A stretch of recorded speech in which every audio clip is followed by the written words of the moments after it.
এখন আমাদের কাছে মেজর রেজিস্ট্যান্স বলতে 26,050 এবং 26,100 লেভেলটা।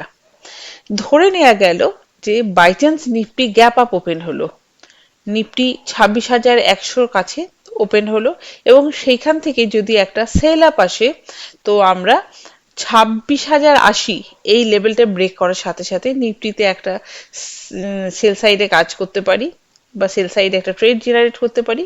তখন আমাদের টার্গেট বেরিয়ে আসতে পারে 26,000-এর লেভেলটা পর্যন্ত, 26,050 এবং 26,000-এর লেভেলটা।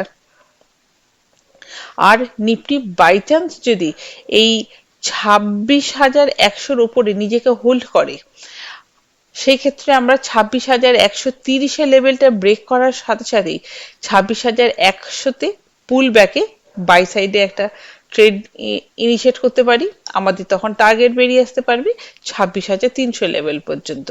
আবার এমন হতে পারে যে নিফটি ফ্ল্যাট ওপেন হলো, সেক্ষেত্রে নিফটি 26,000-এর আশেপাশে যদি ওপেন হয় আর 26,000-এর লেভেলে ওপেন হওয়ার পরে যদি 26,050 থেকে 60 এই লেভেলটাকে ব্রেক করে, সেক্ষেত্রে আমরা আবার একটা শর্ট টার্ম বাই ইনিশিয়েট করতে পারি।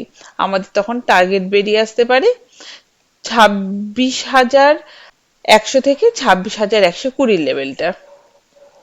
আর নিফটি যদি আগামী দিন বেয়ারিশ থাকে, তো সেই ক্ষেত্রে 25,900 এই লেভেলটাকে ব্রেক করার পরে আমরা একটা সেল সাইডে কাজ করতে পারি, শর্ট টার্ম সেল ইনিশিয়েট করতে পারি।